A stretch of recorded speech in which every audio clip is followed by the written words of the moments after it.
آج ہم بات کریں گے ٹیکسیشن پہ، جو کہ ایک بہت ہی امپورٹنٹ آسپیکٹ ہے اکانومی کا، اور بجٹ میں جس طرح سے اس کو ٹریٹ کیا جاتا ہے وہ بھی اہم ہے۔ جیسے کہ میں نے پہلے بھی کہا تھا کہ بجٹ ایک بہت ہی کمپریہنسو ڈاکیومنٹ ہوتا ہے، اور اس کے ہر پہلو پہ بات کرنا ایک ہی ویڈیو میں میرا خیال ہے کہ اگر ہم جلدی میں بات کریں گے تو ہم پوری بات نہیں کر سکتے۔ تو اس لیے میں صرف آج ٹیکسیشن پہ بات کروں گی اور اس کے بھی اہم نکات پہ، کیونکہ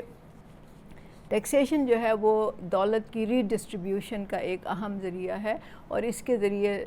ریاست جو ہے وہ ریونیو جنریٹ کرتی ہے، اور پھر اس سے وہ باقی لوگوں کے لیے یا ملک کے لیے وہ ملک کا نظام چلاتی ہے۔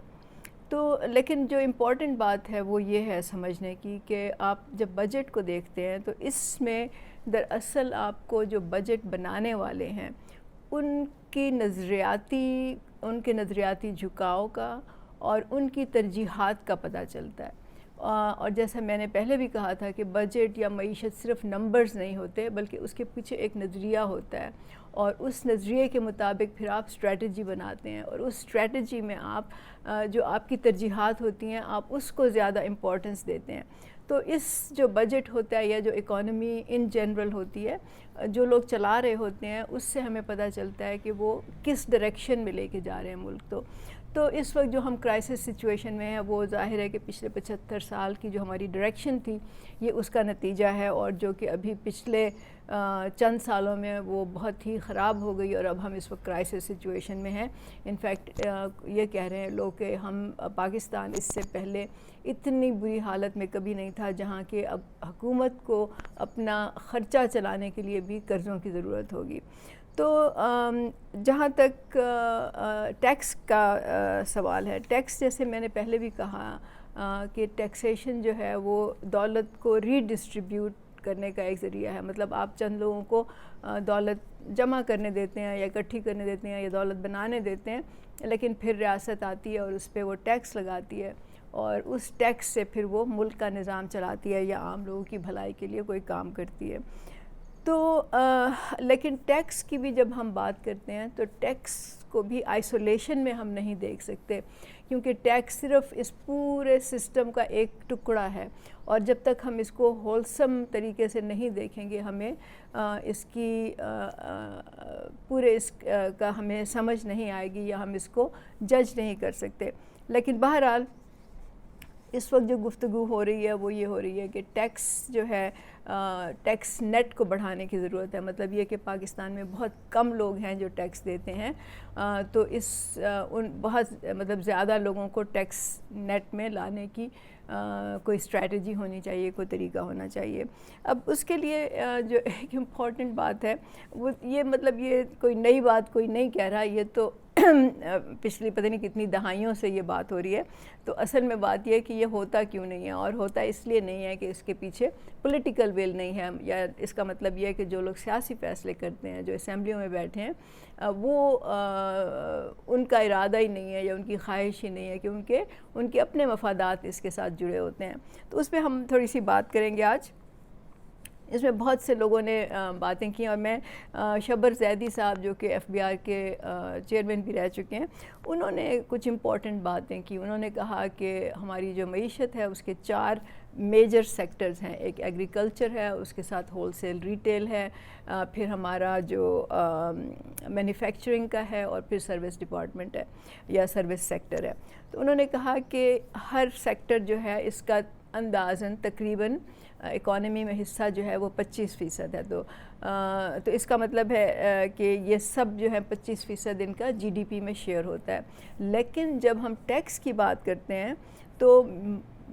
جو ٹیکس کا ایک بہت بڑا حصہ، مطلب 95% جو ہے وہ مینوفیکچرنگ اور سروس سیکٹر سے آتا ہے، جبکہ ایگریکلچر سیکٹر اور retail wholesale retail sector جو ہے وہ صرف 5% ٹیکس دیتا ہے۔ اب اس کی انہوں نے یہ بتایا کہ جب وہ ایف بی آر کے چیئرمین تھے تو انہوں نے ایگریکلچر ٹیکس تجویز کیا تھا، اس کا نوٹس بھی انہوں نے بھیجا تھا، لیکن پھر کیا ہوا؟ پھر یہ ہوا کہ ان کے پاس ایم این ایز کا وفد آیا، جس میں کہ 40 ایم این ایز تھے، اور ان کو لیڈ کر رہے تھے پی ٹی آئی کے ایک ایم این اے۔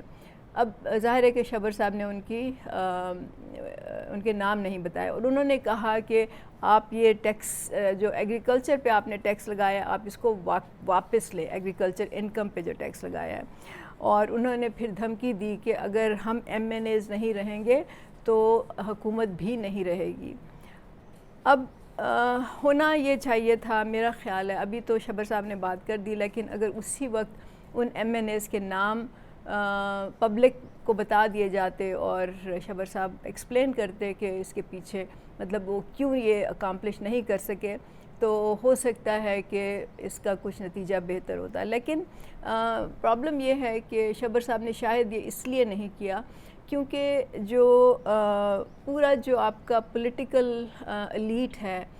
جو آپ کی حکومت چلاتا ہے،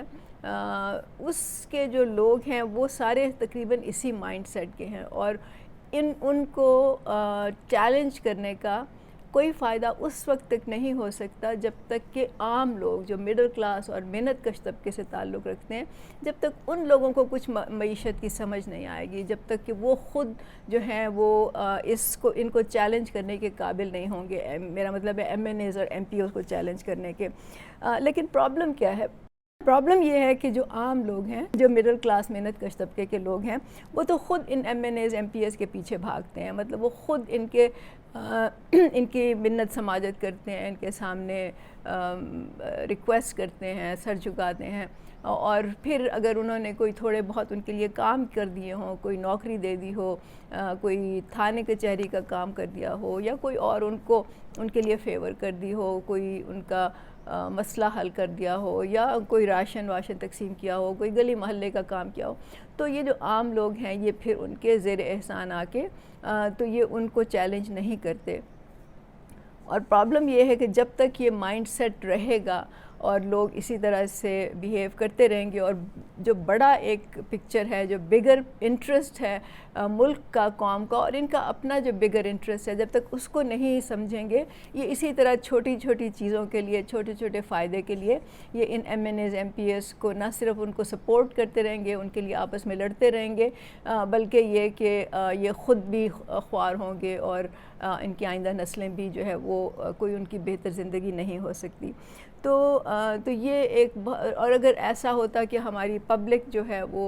باشعور ہوتی، پبلک کو اپنے اس پورے نظام کے بارے میں معلوم ہوتا، جو کہ ہم کوشش کرتے ہیں کہ ان ویڈیوز کے ذریعے آپ کو بتائیں، تو اس وقت جب اگر اس طرح کی بات لیک ہو جائے، اگر اس وقت شبر صاحب کو یہ یقین ہوتا کہ ان 40 ایم این ایز کے نام اور اس پی ٹی آئی کے لیڈر کے نام جو ان کو ہیڈ کر رہا تھا، جو ان کو لیڈ کر رہا تھا، اگر اس کے نام پبلک کر دیے جائیں تو عوام میں ایک شور و غوغا مچے گا، اور عوام میں جو ہے وہ ایک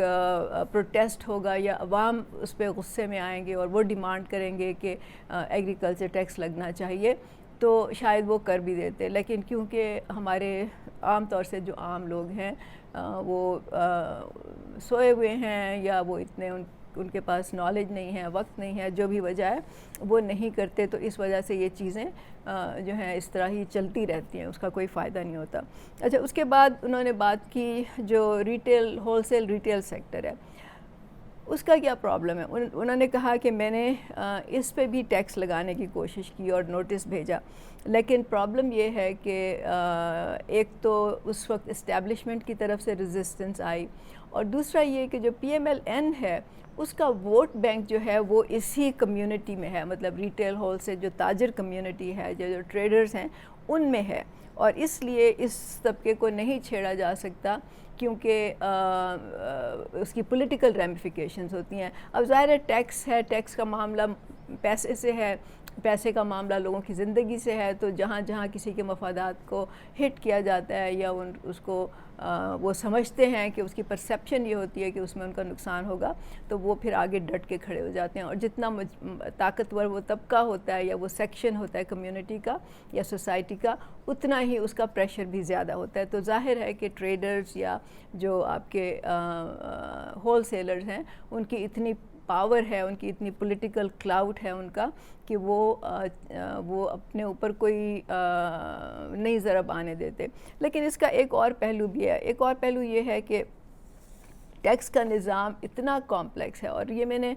کافی لوگوں سے بات بھی کی ہے کہ ٹیکس لوگ جو ہیں وہ ایک بڑی وجہ جس کی وجہ سے وہ ٹیکس نیٹ میں نہیں آنا چاہتے وہ یہ ہے کہ ٹیکس کا نظام بہت کمپلیکیٹڈ ہے، اور اس کی وجہ سے جو لوگ ٹیکس دیتے ہیں وہی پھنستے بھی ہیں، انہی پہ سوال ہوتے ہیں، اور اس کو ایک پولیٹیکل ٹول کے طور پہ استعمال کیا جاتا ہے، نہ صرف اپنے سیاسی مخالفین کے خلاف بلکہ اور بھی جو سوسائٹی کے سیگمنٹس ہیں جو آپ کے سامنے کھڑے ہوں گے یا چیلنج کریں گے ان طاقتور لوگوں کو، تو ان کو اس کے ذریعے ڈرایا دھمکایا جا سکتا ہے۔ تو جب ٹیکس کا نظام اتنا کمپلیکیٹڈ ہوگا، انفیئر ہوگا، اور جو ٹیکس دینے والا ہے اس کو تمام مشکلات کا سامنا کرنا پڑے گا، تو پھر ظاہر ہے کہ عام لوگ بھی جو ہیں، جو جن سیگمنٹس کی میں نے بات کی ہے، خاص طور سے جو ریٹیلرز ہیں، جو چھوٹے شاپ کیپرز ہیں، وہ اس میں نہیں آنا چاہیں گے۔ تو سب سے امپورٹنٹ بات یہ ہے کہ ٹیکس کے نظام کو سمپلیفائی کیا جائے، اس کو اسٹریم لائن کیا جائے، اور اس کو یہ جو ڈرانے دھمکانے والا جو کلچر ہے یا انٹیمیڈیٹ کرنے والا کلچر ہے، اس سے جو ہے ہٹایا جائے، کیونکہ اس کی وجہ سے کیا ہوتا ہے کہ لوگ جو ٹیکس کلیکٹ کرنے والا آتا ہے اس کو تھوڑے بہت پیسے دے کے اور اپنا کام کرا لیتے ہیں، ملک کا نظام اسی طرح چلتا رہتا ہے، بلکہ اب اس دہانے پہ، تباہی کے دہانے پہ ہم کھڑے ہیں جہاں ہم کھڑے ہیں، اور